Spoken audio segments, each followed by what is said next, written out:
हार्दिक स्वागत करता हूं दोस्तों। आज निफ्टी ने एक अच्छा सेशन कंप्लीट किया और वॉलेटाइल भी था। अगर हम ओपनिंग की बात करें, पॉजिटिव ओपन होके एक बार नेगेटिव गए, उसके बाद हमने एक वन साइडेड मूव दिखाई और अच्छी क्लोजिंग। पहली बार निफ्टी ने 17,600 को क्रॉस करके क्लोजिंग दिखाई।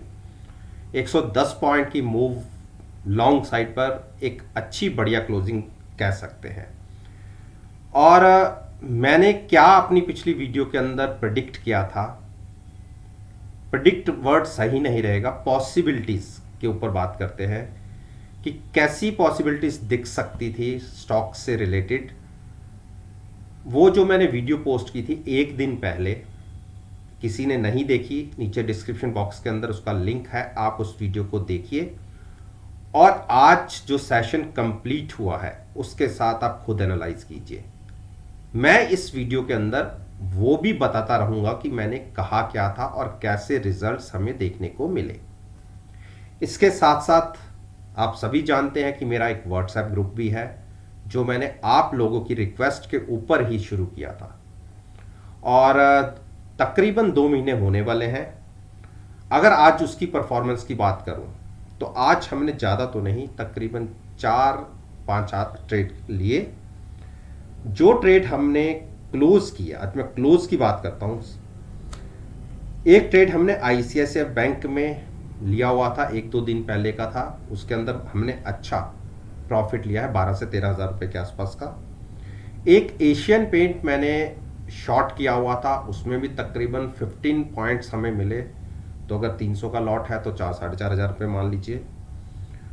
ये 2 स्टॉक मैंने क्लोज किए और HDFC को आज शॉर्ट करके ट्रेड किया है इंट्राडे में। एक टाइम पे उसमें भी हमें तकरीबन 7 से 8 रुपये मिल रहे थे, लेकिन HDFC को अगर शॉर्ट कर रहे हैं तो 7 से 8 रुपये प्रॉफिट लेके क्या करेंगे। तो थोड़ा सा लंबा व्यू रख के हमने ट्रेड लिए हुए हैं। 7 दिन का व्यू हमारा कम से कम है। हैवल्स को मैंने आज शॉर्ट करके ट्रेड लिया हुआ है और कोटक हमारे पास शॉर्ट चल ही रहा है। तो एक ट्रेड हमारा आज रहा हीरो मोटोकॉर्प। मैं तो अपने पहले टारगेट पर प्रॉफिट लेके एग्जिट कल ही हो गया था, लेकिन आज उसने दूसरा टारगेट भी हिट कर दिया। तो मेरे ग्रुप के अंदर जिनके पास था वो प्रॉफिट में होंगे। और इसके साथ साथ एक बजाज ऑटो के ऊपर मैंने अपना व्यू प्रेडिक्ट किया है, लेकिन अभी उसमें मैंने ये नहीं कहा कि आप कोई ट्रेड लीजिए। हाँ, मैंने अपना ये कहा है कि आप एक सर्टेन पॉइंट के बाद निकले तो आप ट्रेड ले सकते हैं। एक ट्रेड हमने निफ्टी को बेरिश मोड में लिया, उसमें इंट्राडे में जब मैंने ट्रेड लिया उसके बाद एक मूव नीचे की आई, तो मैंने जो 30 रुपए की पुट बाय की थी उसके नीचे की स्ट्राइक मैंने 20 रुपए में बेच दी थी। तो हाँ, ये मानते हैं कि 20 नहीं, सॉरी, उसमें मुझे क्लोजिंग तक 6 रुपए का नुकसान रहा। अब ये मेरे को ध्यान एग्जैक्ट नहीं है कि कितना था, लेकिन हाँ, क्लोजिंग में 6 रुपए का नुकसान रहा है। तो उस तरीके से 6 रुपए के आसपास का नुकसान रहा है। तो अब जो लोग मेरे इस ग्रुप के अंदर आना चाहते हैं और मेरी परफॉर्मेंस को ड्यूरिंग द मार्केट एनालाइज करना चाहते हैं, वो लोग 7 दिन के लिए मेरे साथ जुड़ सकते हैं, जिसमें आपको कोई फीस पे नहीं करनी, केवल और केवल मुझे एनालाइज करना है। और अगर आप मेरी परफॉर्मेंस से सेटिस्फाइड होंगे तो ही आप मेरे को कंटिन्यू कीजिएगा। अदरवाइज मैं खुद कहता हूं कि जब तक आप खुद सेटिस्फाइड नहीं है आप बिल्कुल मेरे साथ मत जुड़ेगा। आप मुझे खुद को एग्जिट करके आप बाहर जा सकते हैं। लेकिन जो लोग कंटिन्यू करेंगे, जो 50 लोग पहले कंटिन्यू करेंगे और मेरे साथ जुड़े रहेंगे, उनके लिए लाइफ लॉन्ग जो सब्सक्रिप्शन रहेगी, जो पहले महीने शुरू होगी, वही लाइफ लॉन्ग उस अमाउंट पर कंटिन्यू कर सकते हैं, पर बेसिस पर, पर मंथ के बेसिस पर। और मेरे साथ जुड़ने का तरीका है, मेरी ईमेल आईडी नीचे है, आप उस पर अपना कॉन्टैक्ट नंबर मुझे फॉरवर्ड कीजिए, मैं आपको खुद ऐड कर लूँगा। अब आते हैं अपनी वीडियो पे। हिंदुस्तान पेट्रोलियम में कल की वीडियो में मैंने क्या कहा था। मैंने कल की वीडियो छोड़िए, मैंने जब से 267 के ऊपर आया है, पहले मैंने 259 के ऊपर कहा था कि अगर क्लोजिंग मिलती है तो 267 आएगा। 267 के ऊपर कंसोलिडेशन का फेस तकरीबन 7-8 दिन चला, और मैंने अपनी वीडियो में कहा है कि 267 जब तक ब्रेक नहीं होता मैं बेरिश नहीं हूं। और पहला टारगेट मैंने आपसे क्या कहा था कि टारगेट की बात करें, जो पहले टारगेट की बात करी थी हमने 275 पर करी थी, वो अचीव हुआ। उसके बाद मेरा टारगेट था 289 का, 289 तो नहीं 285 तक तो आज चले गए। कल अगर हम 290 के ऊपर ट्रेडिंग करते हैं 289 के ऊपर, तो आप देखिए ये जो एक गैप फिल किया था, भरा हुआ है, गैप बना हुआ है, ये गैप फिल होने के लिए प्राइस आपको 300 का दिख सकता है। तो एक बार अगर 300 का प्राइस आता है तो वहां पर अपनी लॉन्ग पोजीशन से एग्जिट हो जाइएगा, उसके बाद स्टॉक में गिरावट आ सकती है। तो जब तक जिनकी पोजीशन नीचे से बनी हुई है वो पोजीशन कैरी कर सकते हैं। मेरी मानिए तो यहां तक का प्रॉफिट लॉक कीजिए, अपनी नीचे की पुट से एग्जिट होकर ऊपर की पुट बाय कीजिए और यहां से अपने ट्रेड को कंटिन्यू रहने दीजिए। इससे ये होगा कि यहां तक जो आपको फ्यूचर्स के अंदर प्रॉफिट आ रहा है वो आपका लॉक हो जाएगा और आपकी और प्रॉफिट की पॉसिबिलिटीज ऊपर तक बनी रहेगी। मेरा टारगेट 291 पहले का है, उसके बाद क्रॉस होते ही 300। आईटीसी देखिए, आईटीसी के जो 230 का टारगेट था, मेरी ये पहले की मैंने लाइन मेंशन की हुई है, मैं ये नहीं कहूंगा ये मैंने कल या परसों की है। ये जब यहां पे ट्रेड होता था, जब यहां से क्रॉस होके गया था तो मैंने ये लाइन ड्रॉ की थी। और उसके बाद जब गिरावट हुई तो पिछले आप लगा लीजिए मई से एक बार भी स्टॉक इस लाइन के आसपास भी नहीं गया। आज इसको क्रॉस होकर क्लोजिंग दी है और मैं मना कर रहा था कि मुझे 220 तक ये स्टॉक अटकता दिखता है, लेकिन नहीं अटका। वन साइडेड मूव में ही 230 231 तक चला गया और इंट्राडे में तो 235 तक भी गया है। तो अब यहां से करना क्या है, देखिए ये ट्रेड इसको हम शॉर्ट करके, मैंने कल की वीडियो में कहा था कि इस बार ये ओवरबॉट होगा तो मैं शॉर्ट करूंगा। ठीक है, पहले देखेंगे कि ओवरबॉट हुआ या नहीं, वो भी देखते हैं। लेकिन जो हमारा 204-5 के आसपास बाइंग करने का सपना था वो तो मेरे को लगता है अब सपना ही रह जाएगा। तो उस बात को अभी फिलहाल हम छोड़ देते हैं, लॉन्ग को भी छोड़ देते हैं। और जब ये 2-3 दिन कंसोलिडेट करेगा, आरएसआई 80 के आसपास है, अब यहां से अगर 2-3 दिन कंसोलिडेट करता है और 230 ब्रेक नहीं करता तो यहां से पॉसिबिलिटी मुझे थोड़ी सी और ऊपर जाने की लगेगी। अगर इसने 230 के नीचे ट्रेडिंग शुरू कर दी और कंटिन्यूस ट्रेडिंग करता हुआ क्लोज हो गया तो फिर मैं इसमें यहीं से भी शॉर्ट बना सकता हूं। उस केस में मेरा टारगेट रहेगा 220। फिलहाल के लिए जब तक ऊपर क्लोज है मैं अभी शॉर्ट पोजीशन नहीं लूंगा, जबकि आरएसआई 80 पे ट्रेड कर रही है। ये एक स्ट्रेटजी रहेगी।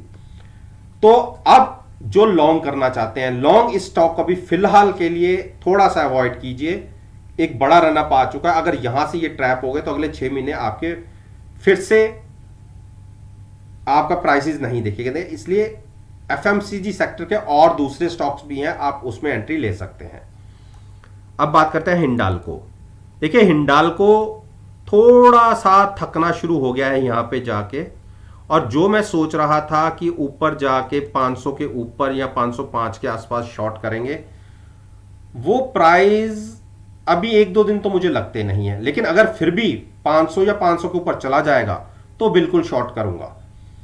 उस केस में टारगेट रहेगा हमारा 470 के आसपास का। अभी थोड़ा सा यहां पे कंसोलिडेशन चल रहा है, आज इतनी बड़ी मार्केट के बावजूद भी ये स्टॉक नहीं चला, तो इसीलिए कह रहा हूं कि इसमें गिरावट हो सकती है। और अगर आपको ये किसी भी बड़ी गिरावट में 460 450 के आसपास मिले तो आप एग्जिट हो जाइएगा। और आपको पता होगा पहले मैंने इसको 385 पर भी बाय किया था और 399 पर भी बाय किया था, जो मेरी वीडियोस को देखते हुए आ रहे हैं। लेकिन हम 417 के आसपास एग्जिट हो गए थे और उसके बाद लॉन्ग साइड पर एंट्री नहीं ली, और आप देखिए वहां से स्टॉक तकरीबन 60 पॉइंट्स और चल चुका है। तो कभी कभी मायूसी होती है, बिल्कुल मायूसी मुझे भी है कि गिरावट वाले स्टॉक्स को तो हम कैरी करते रहते हैं और जो जिसके अंदर प्रॉफिट आ रहा होता है उसको बुक करके निकल जाते हैं। तो ये एक मैंने आपसे डिस्कस कर ही लिया कि हमें अब ट्रेड कहाँ लेना है। अब बात करते हैं डॉक्टर रेड्डी की। देखिए डॉक्टर रेड्डी की जर्नी देखिए, नीचे से तकरीबन 450 से 500 पॉइंट्स की जर्नी हो चुकी है। और जब इतनी बड़ी 500 पॉइंट्स की जर्नी हो जाती है तो 100, 150, 200 पॉइंट की गिरावट भी बनती है। लेकिन उस हिसाब से जहाँ से जर्नी शुरू हुई थी उसके बाद गिरावट नहीं आई। हाँ, कंसोलिडेशन जरूर हुआ, और जब तक ये स्टॉक 4900 के ऊपर है मैं बेरिश नहीं हूँ। उसके बाद भी दूसरी सपोर्ट कोई बहुत बड़ी दूर नहीं है, 4845 की भी अच्छी बड़ी सपोर्ट है, तो इसको हैजिंग के साथ आप लॉन्ग में रह सकते हैं। मेरा इमीडिएट टारगेट 5030 और उसके ऊपर क्लोजिंग आने पर 5185 का होगा, तो मैं तो यहाँ पर भी बाय कर सकता हूँ। अब एक बार एमएसीडी को देख लेते हैं। एमएसीडी नया ट्रेड लेने के लिए मना कर रहा है जिसने नई एंट्री लेनी है, तो नया एंट्री जिसको लेनी है वो थोड़ा सा अवॉइड करे। उस केस में आपको ये स्टॉक 4850 या 4750 के मिले तो लीजिएगा। देखिए, गिरावट की बातें मैं इसलिए करने लगा हूं क्योंकि मैंने कुछ एमएसीडी में देखा है। अगर आप देखें तो एमएसीडी के जो हिस्टोग्राम है छोटे होते होते एक तरफ की तरफ नेगेटिव की तरफ जा रहे हैं, तो इसीलिए नया ट्रेड मैं मना कर रहा हूं। और जिसने पुट के साथ बाय किया हुआ है 49 के 100 के आसपास, अगर 4900 ब्रेक करता दिखे तो वो भी अपना प्रॉफिट लेके एग्जिट कर जाए, क्योंकि उसके बाद यहां तक प्राइस आने में हो सकता है 15 दिन लग जाए, 20 दिन लग जाए, क्योंकि जो आपकी हैजिंग होगी उसका प्रीमियम डिके हो जाएगा और आप नुकसान में आ जाएंगे। अब बात करते हैं सिप्ला की। देखिए, सिप्ला को मैंने आपसे कई बार बोला है कि इसकी एक रेंज है, नीचे की तरफ 930, ऊपर की तरफ 960-65, इसके बीच में फंसा हुआ है, और आज फिर से देखिए बेरिश साइड पर ही क्लोज हुआ है। तो अगर कल के दिन में 950 क्रॉस होता है तो उसके बाद सपोर्ट 940-935 की आएगी। 35 के आसपास फिर से बनता है लेना। शॉर्ट करने अवॉइड करिए, क्योंकि एफएमसीजी सेक्टर फार्मा सेक्टर के अंदर बाइंग भी बड़ी दिखती है और गिरावट भी बड़ी दिखती है, तो इसलिए मैं नहीं चाहता कि आप ट्रैप हो। हाँ, डिप पर हैजिंग के साथ लॉन्ग जाइए, बिल्कुल 935 के आसपास आता है तो आप लॉन्ग फ्यूचर्स को करिए और eight the money put buy कीजिए, शॉर्ट अवॉइड कीजिए। भारती, देखिए भारती का देखिए भारती ने जो इतनी बड़ी एक रनअप दिखाया है, इसमें अब मैं थोड़ी सी ब्रेक लगती दिखता हूं। उसका सबसे बड़ा रीजन क्या था कि भारती की इतनी बड़ी तेजी के पीछे कारण क्या था? लग रहा था कि वोडाफोन आइडिया बंद हो सकती है और उसके जो सब्सक्राइबर्स बेस है वो शिफ्ट हो सकता है भारतीय एयरटेल के अंदर कुछ परसेंटेज तक। लेकिन जैसे 4 साल के मॉनिटोरियम की बातें आई, आइडिया वोडाफोन ने तो सर्किट लगाए 2 दिन लगातार, और रिलायंस पर भी इंपैक्ट अच्छा आया, लेकिन भारती ने एक तरीके से उस तरीके से रिएक्शन नहीं दिखाया कि इन्हें कोई फायदा होगा। तो मेरा यह मानना है 74-75 के आरएसआई के साथ ट्रेड कर रहा है। अगर बाउंस में स्टॉक 730 के आसपास बेचने को मिले, बेचने का मतलब है 730 के आसपास फ्यूचर सेल करें और वहां पर at the money call buy करें, उस केस में आपको 690 का टारगेट दिख सकता है। मैं ये नहीं कह रहा कि आप मेरी बात पे एकदम से शॉर्ट कर दें, मेरी बात को ध्यान रखिएगा। 730 के आसपास फ्यूचर सेल करना होगा और वहां पर at the money call buy करनी होगी, तब हमारा टारगेट होगा 690 और उसके बाद 660 के आसपास आए तो जिसको लॉन्ग पोजीशन बनानी है डिप पर बनाइए, तकरीबन ऊपर से 7 से 8% नीचे। बजाज फाइनेंस इंट्राडे में देखिए गिरावट हुई, 7350 तक गया लेकिन फिर पलट गया, और यह एक आज की कैंडल फॉर्मेशन को आप एक बुलिश कैंडल कह सकते हैं, लेकिन क्योंकि नीचे से गिरावट दिखा के हायर साइड की क्लोजिंग आई है, लेकिन मैं इसमें बुलिश नहीं हूं। मेरा यह मानना है कि एक बार 7200 का प्राइस दिखेगा, और फिर कह रहा हूं कि अगर 7390 के नीचे टिकता है तो आपको या क्लोजिंग मिलती है तो शॉर्ट पोजीशन बनेगी 7200 के टारगेट के लिए, लेकिन फ्यूचर्स में ट्रेड लीजिएगा और एट द मनी हैजिंग के लिए कॉल बाय कीजिएगा। देखिए, मैं आपको एक चीज बताता हूं, आपके पास जो कैपिटल है आपको उसी कैपिटल से पैसा जनरेट करना है, तो सबसे पहले जिम्मेदारी हमारी अपनी कैपिटल के प्रोटेक्शन की होनी चाहिए, और केवल 3 से 4% से ज्यादा रिस्क मत लीजिएगा अपने टोटल कैपिटल का। वही आपका प्रॉफिट और वही मैक्सिमम लॉस होना चाहिए। अब बात करते हैं अरविंदो फार्मा। अरविंदो फार्मा ने आज फिर एक रेंज बाउंड और थोड़ा सा नेगेटिव साइड पर क्लोजिंग दिखाई है, लेकिन कोई दिक्कत नहीं है। जिसने बाय कर रखा है बिल्कुल लॉन्ग में रह सकते हैं। सपोर्ट है 748 का, 756 की क्लोजिंग है, इतनी बुरी क्लोजिंग नहीं है। कल के दिन में 760 के आसपास ओपनिंग मिल जाती है या कंटिन्यूस ऊपर बना रहता है, तो जैसा मेरा टारगेट है 815 का, वो आपको देखने को मिल सकता है। बिल्कुल लॉन्ग में रह सकते हैं। हैजिंग के साथ ही रहिएगा, फ्यूचर्स को बाय करके eight the money put buy कीजिएगा। अंबुजा, देखिए अंबुजा ने आज एक गिरावट दिखाई है और आज इसने क्लोजिंग बेसिस पे अपनी एक अच्छी बड़ी सपोर्ट को ब्रेक किया है। तो मेरा ये मानना है कि जैसे मैंने कहा भी था कि 430 ब्रेक करता है और उसके नीचे क्लोजिंग दे देता है, तो आप शॉर्ट पोजीशन ले जा सकते हैं। जिसने आज शॉर्ट पोजीशन ली है वो भी कैरी कर सकते हैं।